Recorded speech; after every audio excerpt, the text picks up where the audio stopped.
ও মা, আমি এখানে বসে খেলি। আচ্ছা খেল। এই ফোন বাজছে না, যাই ফোনটা ধরি। এই তো মা চলে গেছে, এই সুযোগে ছুরিটা নিয়ে নি। সবজি কাটবো, ছুরিটা নিয়ে। সোনা, ছুরি নিয়েছিস কেন? ছুরিটা দে। না দেবো না, না দেবো না। দে সোনা ছুরিটা, ছুরি নিয়ে খেলতে নেই। না দেবো না, না দেবো না। দে, হাতটা কেটে যাবে তো। না, এইভাবে ওর কাছ থেকে ছুরিটা নেওয়া যাবে না। কি যে করি। আইডিয়া।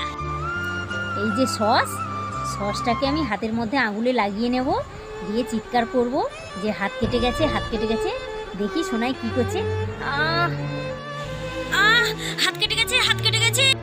ও বাবা, আমার হাত কেটে গেছে, তাড়াতাড়ি যাই। মা, তোমার হাত কেটে গেছে?